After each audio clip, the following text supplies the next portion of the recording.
optimal minimal. At this altitude, I can run flat out for a half mile before my hands start shaking. Can I ask you a personal question? Now would seem an appropriate time. What if I did the opposite? I'm a cybernetic organism, living tissue over metal endoskeleton. Tim Ferriss Show. This episode is brought to you by AG1, the daily foundational nutritional supplement that supports whole body health. I do get asked a lot what I would take if I could only take one supplement. And the true answer is invariably AG1. It simply covers a ton of bases. I usually drink it in the mornings and frequently take their travel packs with me on the road. So what is AG1? AG1 is a science-driven formulation of vitamins, probiotics, and whole food sourced nutrients. In a single scoop, AG1 gives you support for the brain, gut, and immune system. So take ownership of your health and try AG1 today. You will get a free 1-year supply of vitamin D and 5 free AG1 travel packs with your first subscription purchase. So learn more, check it out. Go to drinkag1.com/Tim. That's drinkag1, the number 1, drinkag1.com/Tim. Last time, drinkag1.com/Tim. Check it out. Hello, boys and girls. This is Tim Ferriss, and welcome to another episode of The Tim Ferriss Show. I'm garbling words late at night, whispering in a hotel room in New York City. Outside of my window is a Christmas tree with white lights on it, and all of the children are snug in their beds with visions of sugar plums dancing in their heads. But I digress. This episode is a special one. And if you've enjoyed in-between episodes in the past, this is not a long-form interview. Actually, it is kind of a long-form interview. Then this might be your favorite episode ever. Might end up really being your top pick for most actionable information packed into one interview that I've ever done. And it came about in part because I have many conversations with journalists, and the pain always strikes me when I have a 1 to 2 hour conversation and then it gets cut down to a single sentence as a quote in a piece, oftentimes a misquote. And then the 1 to 2 hours just never get used. And then furthermore, I can't use it. If they have a recording and they have a boss who has a boss who has a boss, it just turns into a huge headache and it makes me sad. So how do you fix that? Well, you record it yourself on your side, which doubles as a way to cover your ass with media and journalists. You say, well, hey, I'll record it on my side via Skype with eCam call recorder as backup. Cool. And if they're recording and you're recording and you all agree, then you're not breaking any laws, and it sounds good and fantastic. And I actually spoke to Joel Stein, who is one of the funniest writers I have ever read, and I'm not alone in this. There are many, many, many, many people who would agree with me, and you have to check him out. I asked him if I could use this audio. He very graciously said, yes, go for it. Do whatever you want with it. And his site is thejoelstein, STEIN.com. And on the Twitter, you can check him out. One of my favorite people to follow on Twitter, hilarious, right up there with Patton Oswalt, is the Joel Stein. So twitter.com/the Joel Stein. Please say hi to him. What do we cover in this episode? We cover how I choose what to improve. How do I pick the one single thing to tweak out of infinite options? How you can subtract your way to success.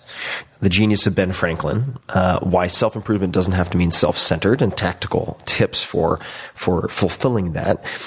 How I say no to time-consuming lunches, coffees, and so on, which is a massive time suck. How I tackle, and others might tackle, the bane of so-called cold introductions. God, do I hate those. The last few things I've improved in my life, Lyme disease, some of the ways that I was able to surmount that by making hypotheses. A couple of notes, mostly taking a break from startups is something I say in this. That is now 100% true. I am off completely as of 6 months ago, out of the game completely. I did write a public piece called Why I'm Taking a Long Startup Vacation, or How to Say No When It Matters Most. If you just search Tim Ferriss or Ferriss, 2 R's, 2 S's, and Startup Vacation, it'll pop right up if you are interested in reading the entire manifesto, which applies to almost every possible area of life. My podcast process, we get into how I thought about automating and really streamlining my podcast process. And this was recorded in 2015. This is about 100 episodes ago. So you get to see the early thinking, which hasn't changed that much. So that might be fun for some of you. Tools and tactics for reversing email overwhelm. A couple of notes on that. Number one, Slack I mentioned that once. Pops up again. This is 2015. And Slack folks, this one's on me. Hope it makes you $1 million. Okay. Next time, give me some money. Thanks. IBM man who eliminated email. I mentioned this. I'm not sure if it's IBM man or Intel woman. I'm not sure, but I believe it was someone at IBM. If you know the name, please let me know via Twitter at @tferris. Let me know. This was all initially recorded for 5 episodes that Joel hoped to use to improve himself, each time picking an important area. And he wanted to talk to me first about how to select those damn areas in the first place, among other things. When we dig into everything. And he wanted me to promise something that I couldn't deliver, so I'm not going to do that. But I came up with a substitute. I implore each and every one of you to watch or rewatch the movie Idiocracy. It might have some relevance for our current presidential election / process / theater debacle. Could help you out. So check it out. Idiocracy. Treat it as a documentary, but with some time travel involved. And last but not least, please check out Joel. You will be so happy that you did. TheJoelStein.com and on Twitter at TheJoelStein. So twitter.com /TheJoelStein. TheJoelStein. And as I always say, but seldom comply with, without further ado, please enjoy my conversation. It's about 30 minutes with Joel Stein. Okay, so the idea for this podcast, I'm just doing 5 episodes, is that I'm going to improve myself in some way in each podcast. Like I'm going to become a better husband, and I'm going to maybe find a new job and become more assertive, things like that. But we haven't even picked all 5 yet. So I wanted to turn to you. And first of all, how do you get started in self-improvement? Well, I think self-improvement is a dicey term and area because there are a lot of charlatans, a lot of motivational speakers who are light on daily practical tactics, things like that. I would just say that you should identify your pain points. And an easy way to do that is to sit down with whatever it might be. You could use an application like Evernote or Word or whatever is comfortable for you, or a notepad, and do an 80-20 analysis to identify the 20% of, make a list of the, say, 20% of activities, relationships, people, whatever it might be, that cause 80% of your negative emotions and negative outcomes, right? So really just go through a brain dump as an exercise, and then you can start to identify the changes that correlate to removing those sources of stress. And I think that one of the failures of most self-help recommendations is that, number one, they don't really have a solid grounding in behavioral change and the science and research behind that. And secondly, they focus on always adding additional things and not creating a not-to-do list. So I think the subtraction can be just as valuable as the addition. So the 80-20 analysis is a good place to start, I think. You know, okay, this is a very small pain point, but it points to something larger. And I feel like you deal with this so much more than me, which is like people you know and kind of like who ask you to lunch and just become a time suck, even though they're nice and interesting and everything. How do you say no to them I always say I'm busy that day, but then they just pick 3 more days. Right. Then it just gets punted to pain further down the line. I have a couple of different approaches I use, and there are many different coping mechanisms for this. Some work better than others. I will say either categorically I'm avoiding certain types of activities. So for instance, I'm taking largely a break from startup investing at the moment for a host of reasons that we can get into if you want, but I won't bore you with it right now. And I'm very highly concentrated in that kind of asset class. So when I respond to, say, an introduction from a venture capitalist to a CEO, which is the hardest to turn down because you're now going to offend 2 people, not just 1, and requests for lunch related to kind of categorically that type of activity, I will just respond with, heads down on deadlines or on other projects, taking a break, taking a quote startup vacation end quote for the next X period of time. And I've noticed that there are many people who use this, busy people, in some cases worth hundreds of millions or more, who will use this vacation in quotations for many different things. I'm taking a meeting vacation for X period of time to focus on A and B. I'm taking a fill in the blank vacation for X period of time. And that way you're not pushing it off and basically you're not putting a Band-Aid solution on it that's just going to rub off and come back to you in a month's time. And they'll say, hey, following up, just like you suggested. And then you're going to really paint yourself into a corner. So that's one approach. Making sort of public announcements about policies, writing. I mean, you're a writer, so this works perfectly for you. So I will probably be putting out something public soon about, for instance, cold email introductions, where someone doesn't ask permission to email you, and they introduce you to fill in the blank type of person who can then reply and CC all of their co-founders or whatever it might be. It's a huge problem, but you have the leverage of a platform and the ability to write. So that actually gives you a very easy out in some sense, because you can write about tackling these issues.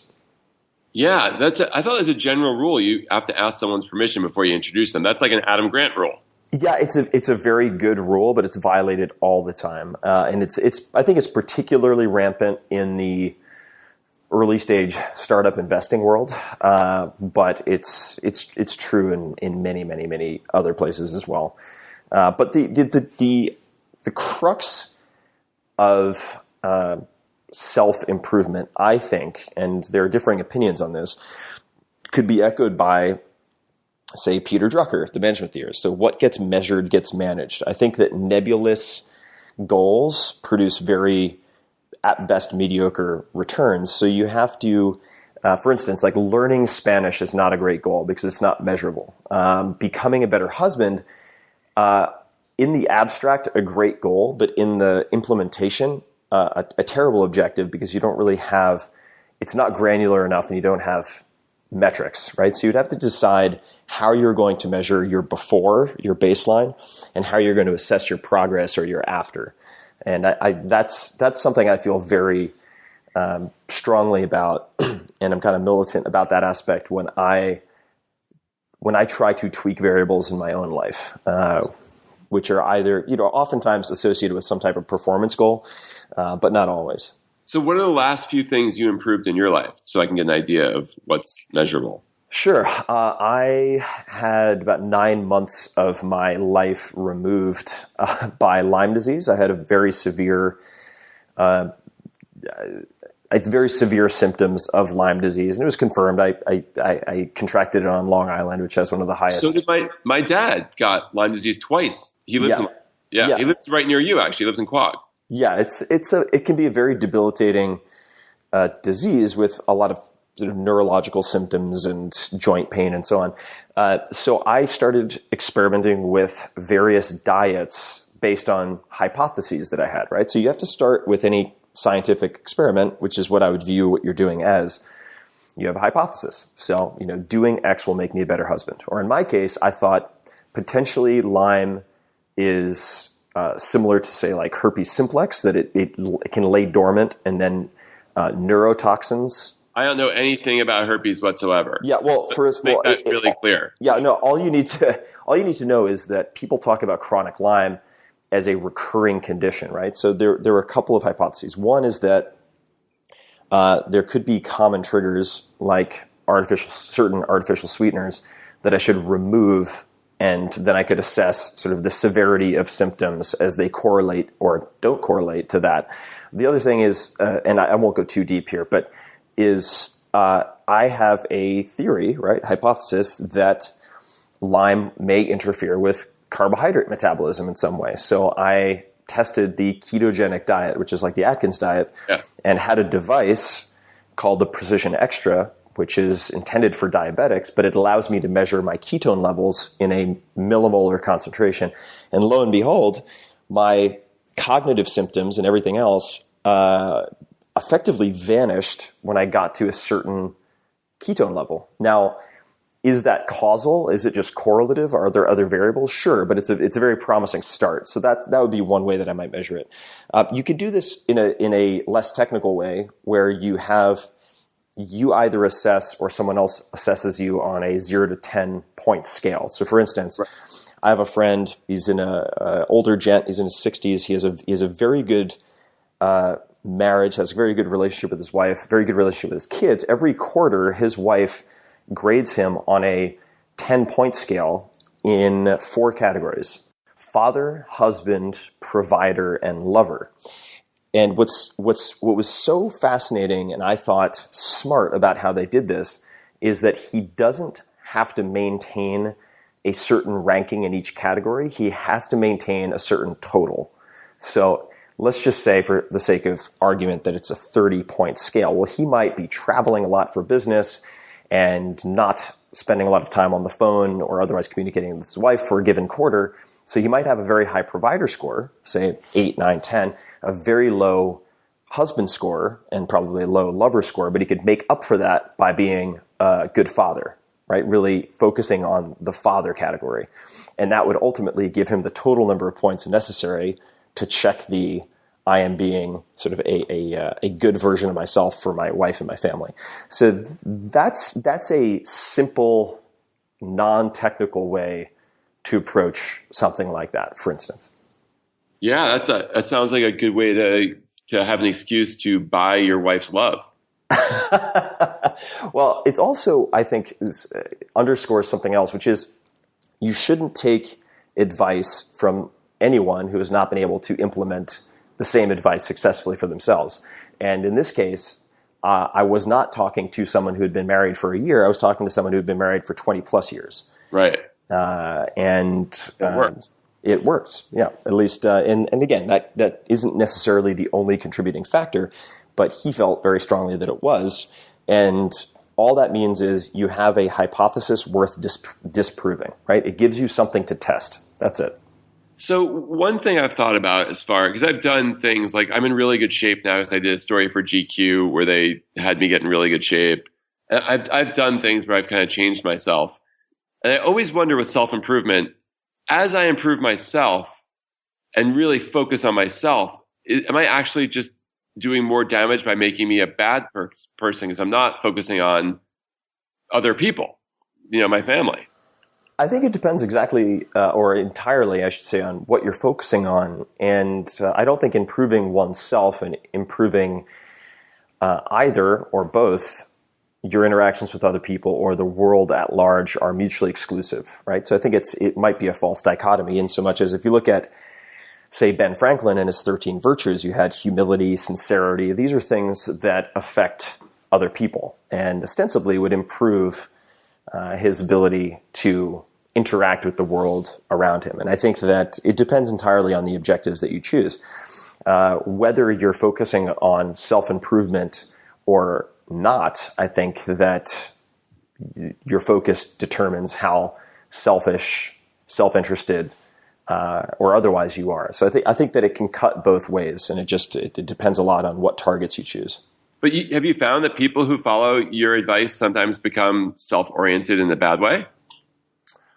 That's a good question. I would imagine that is the case. I would imagine it has to be the case. If I have whatever it might be, 2 million people or so per month coming to the blog as unique visitors, I would imagine that you have all sorts of interesting patterns in the data, including people who end up focusing on themselves to the exclusion of others. Now, I would emphasize, or I would propose that it's possible. I'm not saying this is altogether the case, but it's possible just in the way that it's easier for people to focus on, say, improving the world and philanthropic work, like Bill Gates, for instance, after they have amassed a certain amount of capital and satisfied the majority of rungs on Maslow's hierarchy of needs.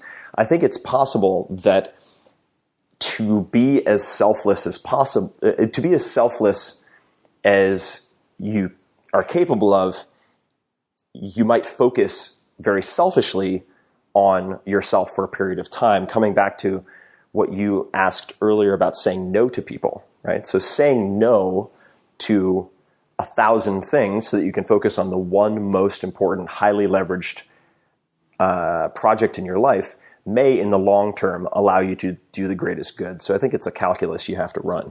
But is it possible that someone could be a selfish bastard by focusing on, reading 1,000 self-help books and never lending a helping hand to other people? Sure. I'm sure those people exist. And what are the things people most want to improve upon? I mean, I have my guesses, but what does it turn out to be? The stuff they can actually measure. I think that the fears of modern men and women can kind of be boiled down to getting fat and getting too many email. I think that those are two that crop up continually. I mean, there are many fears of death and so on. So you have the Peter Thiels and others here in Silicon Valley trying to crack the code of immortality. But if we really want to focus on the daily grind and the basics, I think that having too much fat, eating too much fat, whatever it might be, and email overwhelm or the general state of kind of digital overwhelm are two things that most people seem preoccupied with. And fortunately, they both provide a lot of different metrics you could potentially use. I thought you were going to mention, in addition to fat, money and sex. I'm sure people worry about those things, and they're also both measurable. I mean, you could say you could compare Tinder to other dating profiles. You could use data to say take 5 or 6 profile photos and put them up on OkCupid using a service they offer called My Best Face, which allows people to vote on your photos, so you determine which get the highest click-through rates. I mean, these can all be broken down to measurables. And so my measure will be, I think, cutting down on my time spent on emails and stuff. It would be great. So the measurable is what there? Well, the measurable could be the number of email answered, right? So aiming to answer fewer email total, which I think is a good metric. Simply because if you listen to people like, say, Robert Scoble, who's a technologist, his kind of hypothesis, which it's not really a hypothesis, it's based on his experience, is that for every email he sends out, he gets, I think, 1.75 on average in return, right? So the goal should not be to just do more things, right? Because it's possible to be very efficient, i.e. do things quickly, but focus on things that are unimportant. So my goal is always to try to, in this case, for instance, focus on being effective, which is doing the right things. And in the case of email, is having, say, an auto response, a piece of public writing that allow you to safely ignore 70 or 80% of your email, as opposed to simply responding to those emails in a faster fashion. Now, the metrics you can come up with a laundry list and then pick 1 or 2 that are kind of your key metrics. And this goes for behaviors as well. And what I mean by that is you want to try to pick the variables in your life that have a cascading positive effect. So for instance, if your goal is to drink less coffee, you should ask yourself, well, why do you drink so much coffee? Well, it's because I wake up and I feel tired. Well, why do you wake up and you feel tired? It's because I go to bed really late. Well, why do you go to bed really late? It's because I habitually go out 3 or 4 nights a week and have drinks with friends. Okay, why do you go out to have drinks with friends 3 or 4 nights per week if it makes you feel so shitty? Because I have a tough time saying no to their invitations. Okay, we can kind of track back to an initial snowball that leads to these other things. So if you just try to cut back on your coffee, it won't work unless you address kind of the earlier cascading effects. And I think that's true with variables, right? It's possible to improve your speed ranking in answering email, but if that's just leading to you answering more trivial email as opposed to the critical few, you're playing the wrong game. But I mean, for email, for instance, a tool that I think is very easy to implement if you're using Gmail is Boomerang, which allows you to schedule emails to be sent in the future. It allows you to automate follow-up so that if someone doesn't reply, it brings it to the top of your inbox. It removes a lot of the cognitive load of email processing. And those would be a few examples. I mean, there are many more. One of the few things I ever fixed about myself was being late, which I fixed in my late 20s. And basically, I had to do all the work you just described, which was figuring out, I'm really self-conscious if I get somewhere early and I don't know what to do physically with myself. It was before you could play with your cell phone. And I had to train myself to go in public and stand there and not feel self-conscious. And then I was able not to be late anymore. Right. Yeah. So I think what you're saying about email is the same thing. Like, I am afraid of confrontation and being thought of as a jerk. So I'm afraid not to respond. Right. So I have to fix that. Yeah, exactly. Being afraid of confrontation. Well, I mean, you could, and we don't have to necessarily go into a psychoanalysis session now, but I mean, you could go back. That may not be the end of the story or the beginning of the story, right? I mean, you could go back even further and say, like, why am I afraid of people thinking ill of me or thinking of me as rude? And it would be very helpful.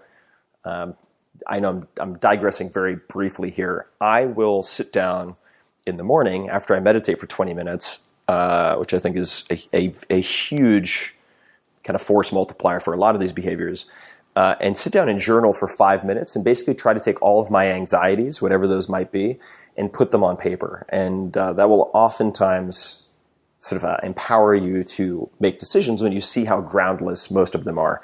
But how do you? It can take many forms, right? I mean, it takes, number one, there's like the fact gathering mission, right? So is this assumption actually based in fact, right? So can you find examples where that's the case? And in my particular instance with the startup world and VCs, venture capitalists are introducing me to founders without asking me first. And then those founders say, hey, great to meet you, Tim, looping in my 5 co-founders or whatever the hell.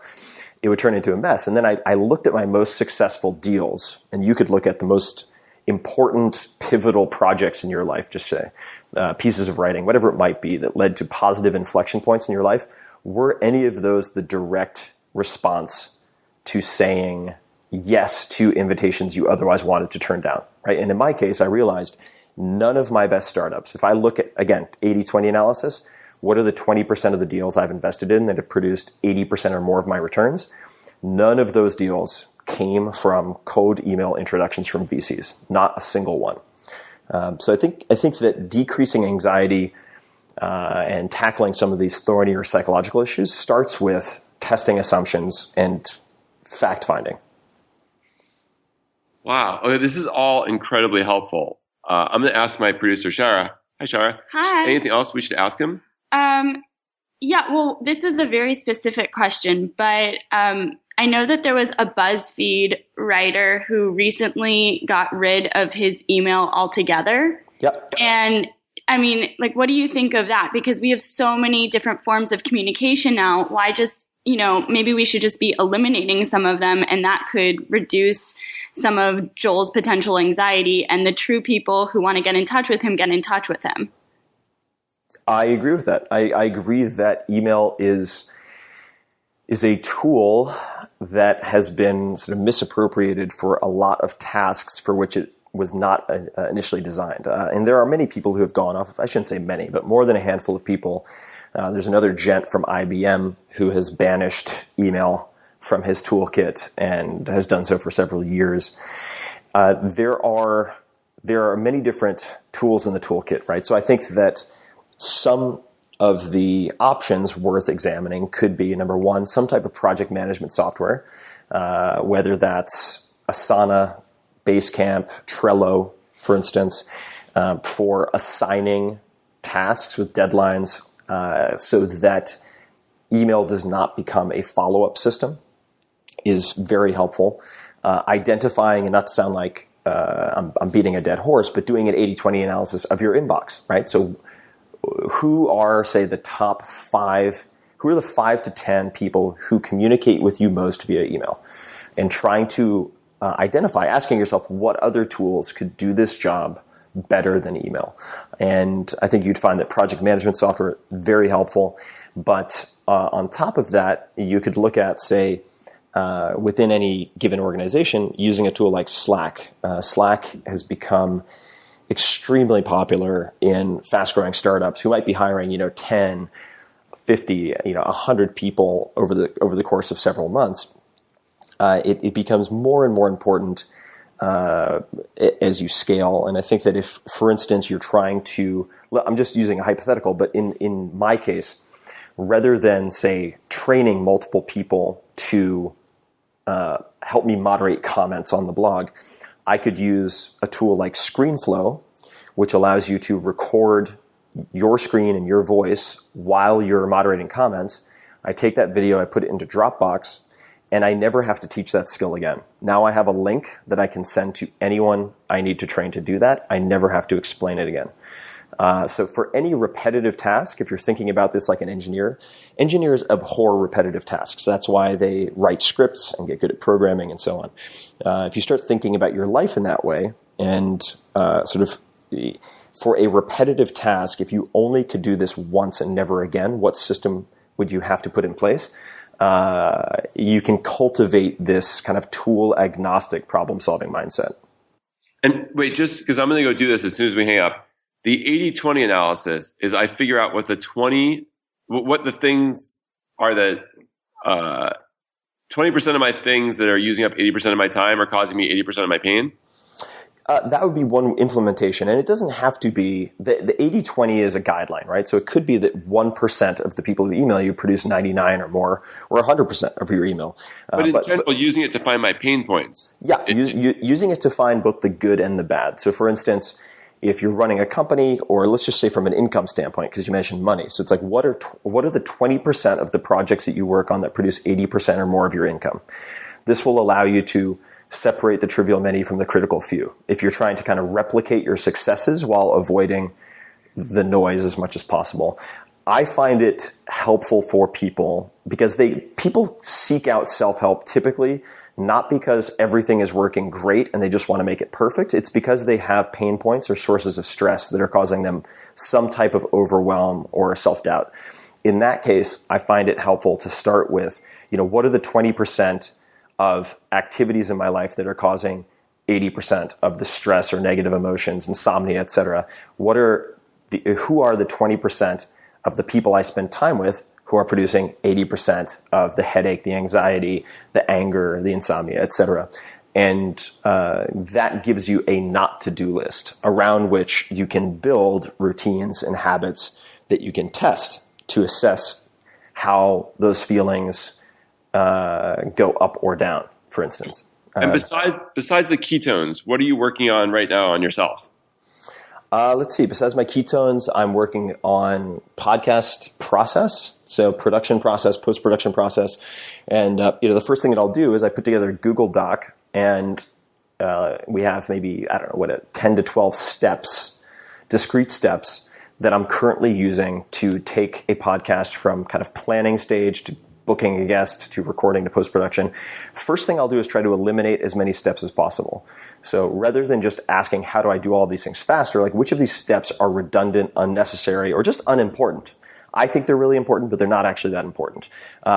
Such as putting up a blog post. Like how important is it to put up a corresponding blog post? And the way you assess important is how is that affecting my metric? And my metric is, let's just say, number of downloads or listens per episode, right? So let's say I take that 12 steps and I cut it down to 8. I decide that, and I'm in the middle of doing this right now. So with someone else, trying to cut down 12 to 8 or 7 or whatever it is. At that point, then I ask, what can I automate here?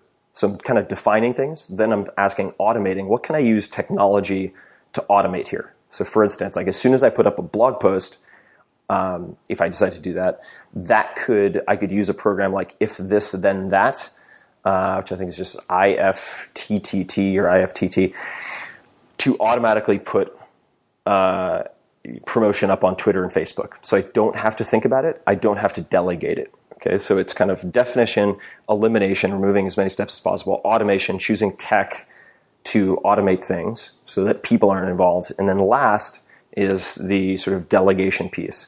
So if at that point, what is remaining and what of those can I delegate? So if I need artwork, for instance, for a thumbnail for each podcast, which I don't, but let's say I did, I could go to like a 99 Designs or a Fiverr or one of these sites and have someone else manage that process for me. I feel like there are 6 or 7 apps you haven't even mentioned yet. There are. You'd be surprised. I don't actually have that many apps on my phone. I think that it's technology is a wonderful tool and a terrible master, and a lot of people confuse amassing tools or motion with progress. And it's a very seductive, easy path to take, because we're constantly sold the hype of downloading this one new app and it'll change your life, download this other new app and it will streamline A, B, or C. And I think that most people are drowning in a glut of tools. And the reason for that is that they don't have any precise goals. They don't have precise goals and measurable goals. I have one more question, Tim. Yeah. So one thing with this podcast that we've been thinking about is that we have these bigger ideas, and one of the topics that we want to tackle too is assertiveness. So for using assertiveness as an example, we would do the 80-20 for assertiveness and see what the pain points truly are for Joel in what is making him more passive than assertive. 80-20, well, assertiveness is, to be honest, I would have to think on that. I don't want to give you a knee-jerk response that isn't helpful. But the assertiveness, I would start with Joel sitting down and journaling and kind of going backwards and asking 3 or 4 whys about why he has trouble being assertive, right? So if it's, he could do an 80-20 analysis on his sources of stress. This is a general, broad 80-20 of, as I described, the sources of stress. I would start there, because maybe being assertive or assertiveness is not the problem you need to fix, right? I will take your word for it, but let's start with just 80-20 to identify the 20% of activities, people, et cetera, that are causing 80% of the negative emotions that he wants to avoid. From there, then he could sit down and journal, meaning just kind of freehand stream of consciousness, write, trying to answer the question, like, why do I feel I'm not assertive enough? And just write for 5 to 10 minutes. And whenever he thinks he's reached a conclusion, ask why, right? So if it's, I don't answer, I answer more email than I should. I feel compelled to answer more email than I should. Why? Answer that. Well, it's because I feel A, B, C, D, right? Well, why do you feel those things? Because this. And at the end of it, looking at that and asking, which of these assumptions have not been tested? That's where I would start. And I don't want to make it seem like assertiveness is a very big, broad word, and I get anxious when people are trying to fix anything that is very broad. I think you have to get very specific. But so the 80-20 analysis, the journaling, and then I would ask, okay, how could I test these assumptions, right? How could I test these assumptions? And one of them might be, I need to respond as quickly as possible, or I'll lose the respect of my coworkers. And why do you care about that? Well, because it'll have this effect. You could just test that. And I'm not saying this is what you do, right? Because certain jobs are suited to this and some are not. But you could test an autoresponder. And to give you an example, this is one of dozens of potential tools. But let's just say that's how you test the assumption. I had this radio station manager come up to me at South by Southwest at one point. He said, I'd love to try an autoresponder, but there's no way I could do it because my boss would probably fire me. I mean, I need to be responsive at all times, especially during the conference. And I said, well, that may or may not be true, but it's an assumption you can test. So why don't you set up an autoresponder that you can turn off literally with the click of a button if your boss gets upset? And no, I think you're underestimating your value during a busy conference. He's not going to hire you or fire you and hire someone new in the middle of the busiest season. It would be a stupid managerial decision. So he put up an autoresponder, and he sent me a follow-up, and he said, I thought you'd love the response. And his boss wrote to him, who was managing multiple stations, and said, love this approach. I wish more of the managers would use this, and CC'd all the other managers, because this boss was getting CC'd on every bit of minutia, and his problem was 10 times worse than those other managers. And so his assumption was completely unfounded. In fact, the way his boss felt was exactly the opposite. So that's a lot, but I'm just saying 80-20 analysis, as I described, journaling, why this, why that, why, going back, identifying assumptions that you haven't tested, determining how you can test them, and I can't spoon feed you the answers to that. You have to just sit down and do some hard thinking, and then determining the metrics, the numbers that you could assign or or use as a measurement for testing those assumptions. And then at that point, you can form the hypothesis, if I do this, then desirable outcome X, right? And at that point, then you're moving into behavioral change. But before you change something, you want to assess your current state of matters. And the final question is, after talking to me right now, what do you think my likelihood of success is? Impossible to answer. If you follow the prescription that I have put out and focus on measurable objectives, changing as few variables as possible. Don't try to change 10 behaviors at once. And rigging the game in that way so that it is possible to win. Right. And you have a timeline that has been rationally thought through. I think the likelihood of success could be very high. Now, I will tell you, I understand this piece has to be entertaining, and I'm not sure if it would be entertaining if your path to success were very clear. So so to that extent, that's an unknown in my head. But you're a smart guy. You've changed behaviors before. I think that there's a very high chance of success if you kind of follow a framework that has worked for thousands, tens of thousands, probably millions of people, because a lot of these principles go back hundreds or even thousands of years. These are not new principles. Well, I can't thank you enough. I didn't mean to take this much of your time. We took 45 Tim Ferriss minutes, which are that's 4 human hours. Yeah. Got to measure it in dog years. But any friend of Neil's is a friend of mine, and I enjoy your work, so I'm happy to chat. Oh, I'll definitely put that in the podcast. And I will call you when this whole thing's over just to ask some wrap-up questions. Sure thing. And right. Ping me anytime. Thank you so much, Tim. Of course, guys. Take it easy. Bye. Bye.